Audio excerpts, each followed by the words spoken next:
और जब जबान चों क्रोध निकलने लग पवे तो जबान सख्त होती है। कहते ने जबान की सख्ती परमात्मा नू पसंद नहीं। खुदा को न मंजूर थी सख्ती जुबान में, इसीलिए न हड्डी रखी जुबान में। जबान दे च उसने हड्डी नहीं रखी, सख्ती नहीं चाहिए जबान दे। और जो जबान दे सख्ती ले आया है, समझ लो जबान दे च हड्डी आ गई है, इहदे हलक दे च हड्डी आ गई है, इसकी जबान सख्त हो गई है। घरेलू बहुते कलेश जबान की सख्ती तो पैदा होंदे ने।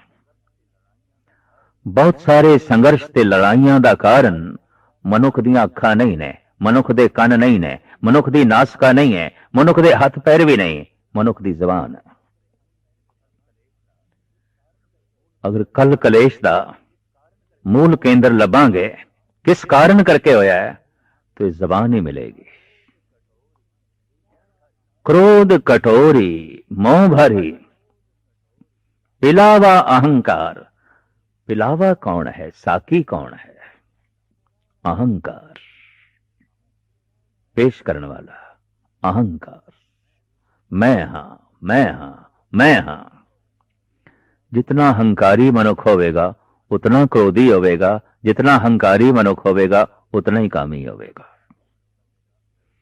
ताई ये दोवां दा इकट्ठा जिक्र किया मेरे पातशाह दी बाणी ने। काम क्रोध काया को गाले, ज्यों कंचन सुहागा डाले। जिवें सोने नूं सुहागा ढाल के रख देंदा है, काम ते क्रोध मनुख दी काया नूं गाल के रख देंदा है। काया दे बहुत सारे क्रोध, काया दे बहुत सारे रोगां दा मूल कारण असीम क्रोध, असीम काम। अगर काम सीमा दे है तो क्रोध खत्म हो गया, इस मनुख की काया कंचन वर्गी हो सकती है। कंचन वर्गी काया। जे प्रसाद अरोग कंचन दे ही लिव लावो तिस राम स्नेही। सोना की सोना होवेगा, काया ही सोना है, काया ही कंचन है।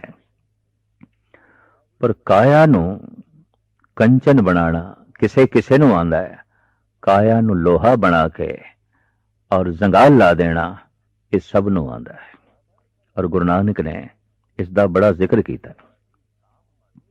कल कल वाली काम मद मनुआ पीवण हार, क्रोध कटोरी मोह भरी पिलावा अहंकार।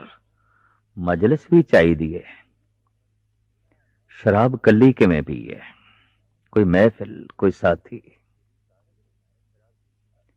यही कारण है शराबी साथी लब देना, साथ लब देना।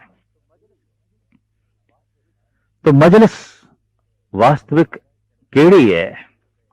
महाराज कहते हैं मजलस कूड़े लभदी, पी पी होए खुआर।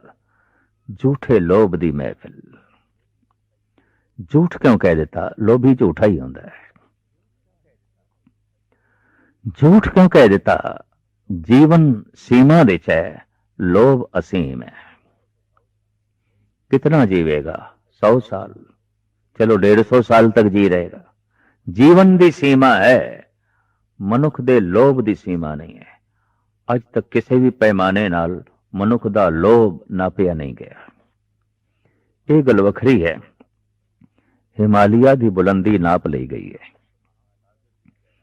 प्रशांत महासागर की गहराई नाप ली गई है, सूरज चंद तारियां की बुलंदी नाप ली गई है। ये लोभ किथे खत्म होता है? सीमा अजे भी पकड़ च नहीं आई। किथे खत्म होएगा? किथे गल मुकेगी? इति सहस खटे लख को उठ धावे, तृप्त ना आवे माया पाछे पावे। कहते ने एक राजे ने एक भिक्षु नो, बौद्ध भिक्षु नो बेनती की थी, बड़ा आनंद दिखाई देता है थोड़े कोल, बड़ा सरूर, बड़ा रस, साड़ी झोली च भी पाओ। ਇਹ ਭਿਕਸ਼ੂ ਕਹਿਣ लगा, अच्छा मैं कल जद थोड़े द्वार ते भिक्षा मंगण आवांगा तो कुछ भिक्षा मैं थोड़ी झोली च भी पा देंगा। तुसी पदार्थ मेरे पात्र दे च पाना, परमात्मा दी कुछ गल्लां मैं थोड़े पात्र दे च पाण दी कोशिश करांगा। और अक्सर संत ते संसारी पदार्थ ते परमात्मा दा वट्टा सट्टा करदे ही रहे ने। वो पदार्थ झोली च पा देंदे रहे ने, वो परमात्मा दी गल सुना देंदा रहे। आद काल तो ऐसा चलता रहे। राजा खुश होया और कहने लगा, ए भिक्षु फिर कल सब तो पहले साडे घर ही आना, इत्थे ही आना, असी भिक्षा लैके खड़े होवांगे। अक्सर बौद्ध भिक्षुआं नूं भिक्षा देण लई भिक्षा दाते बाहर खड़े होंदे ने और देंदे ने। जिथे जिथे बौद्ध धर्म है ये दृश्य बहुत देखने नूं मिलदे ने। राजा भिक्षा लैके पके हुए पकवान तरह तरह दे बाहर लैके खड़ा है। भिक्षु पात्र ले आया और आख्या, राजन पाओ। वो खीर पाई, राजे ने थल्ले डुल गई। भिक्षु ने कहा, होर पदार्थ पाओ। राजे ने सोचा शायद कोई करामाती गल होवे, पात्र आपे ठीक हो जाए।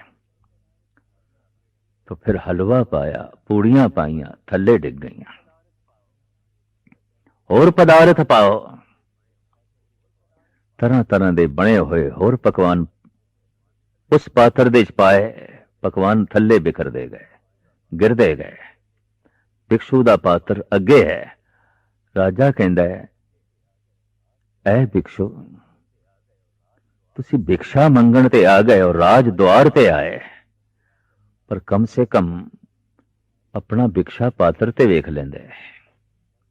ये ते टुटिया होया है, इहदा थल्ले पैंदा ही नहीं है। राजन फिर मैं यही गल तैनू आखां, तू रब दी गल मैथों सुनना चाहना है, परमात्मा दा ज्ञान मैथों लेना चाहना है, तैनू अपना छलनी मन नहीं दिखाई देंदा।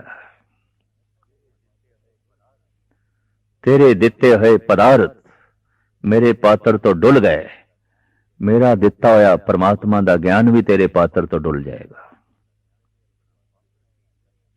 पहले अपना पात्र ठीक कर, भिक्षा मिल जाएगी। पहले अपना मन ठीक कर, भगवान मिल जाएगा। मजलस कूड़े लबदी, पी पी होए खुआर। इस शराब नू पी पी के दुनिया ख्वार हो रही है और अपना जीवन अजाई गवा रही है।